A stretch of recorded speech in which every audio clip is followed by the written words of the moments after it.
जनवरी 2024 की काली रात देश के लोकतंत्र में नए तरीके से जुटी है। 31 जनवरी की रात को देश में पहली बार किसी मुख्यमंत्री या पूर्व मुख्यमंत्री या किसी भी व्यक्ति की राजभवन के अंदर गिरफ्तारी हुई। ऐसा मुझे लगता है इस षड्यंत्र को अंजाम देने में राजभवन भी शामिल रहा है। देश के लोकतंत्र में यह काला अध्याय है। झारखंड मुक्ति मोर्चा जेएमएम के कार्यकारी अध्यक्ष और पूर्व मुख्यमंत्री हेमंत सोरेन ने अपनी गिरफ्तारी के बाद विधानसभा की कार्रवाई में भाग लेते हुए कही थी। उन्होंने कहा, इस राज्य में कितने आदिवासी मुख्यमंत्रियों ने 5 साल पूरे किए। मुझे पता था कि ये मुझे भी 5 साल पूरा करने में रोड़े अटकाएंगे। हेमंत सोरेन बोले, प्रभु राम की प्राण प्रतिष्ठा हुई 22 जनवरी को राम राज्य आ गए। पहला कदम बिहार में पड़ा, बेचारा एक पिछड़ा वर्ग के व्यक्ति की हत्या हो गई। हेमंत सोरेन ने कहा, आप जानते हैं दूसरा कदम झारखंड पर पड़ा, एक आदिवासी मुख्यमंत्री को निकलने का प्रयास। चूंकि इस आदिवासी मुख्यमंत्री के शरीर में हड्डियां कुछ अधिक हैं, इसलिए उस हड्डी को निकालने के लिए उसका डिसेक्शन करने में लगी है ताकि कैसे हम उसको निकल गए, लेकिन इतना आसान नहीं है, गलती से गले में फंस गए। झारखंड के नए मुख्यमंत्री चंपाई सोरेन के विश्वास मत में भाग लेने आए हेमंत सोरेन करीब 24 मिनटों तक बोले।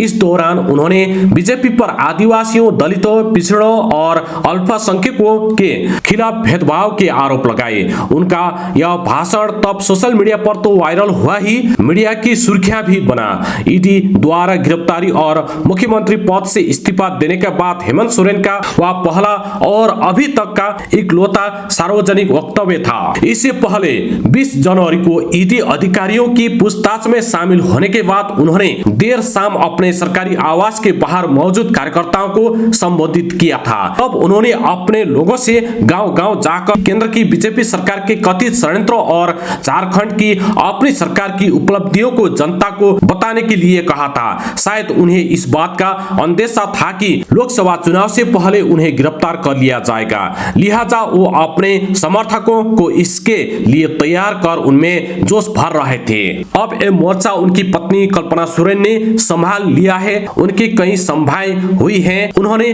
जेएमएम के कार्यालय जाकर कई जिलों के कार्यकर्ताओं से मुलाकात भी की है। उनकी अगुवाई में 21 अप्रैल को रांची में इंडिया गठबंधन दलों की रैली होने वाली है। इसके लिए बड़े नेताओं को न्योता भेजा गया है। इस बीच उनकी भाभी सीता सोरेन जेएमएम छोड़कर बीजेपी में शामिल हो गई हैं। बीजेपी ने उन्हें दुमका से पार्टी प्रत्याशी बनाया है। ये शिबू सोरेन की पारंपरिक सीट रही है। वो 8 बार वहां के सांसद रहे हैं। इस साल वो चुनाव नहीं लड़ रहे। जेएमएम ने अपने वरिष्ठ नेता और पूर्व मंत्री नलिन सोरेन को वहां से उम्मीदवार बनाया है। वो शिबू सोरेन की बड़ी बहू के खिलाफ मैदान में है। दुमका के विधायक, राज्य सरकार के मंत्री और शिबू सोरेन के सबसे छोटे बेटे वसंत सोरेन उनके पक्ष और अपनी भाभी सीता सोरेन के खिलाफ वह प्रचार में जुटे हैं। संभव है कि आने वाले दिनों में वह शिबू सोरेन या कल्पना सोरेन की भी संभाई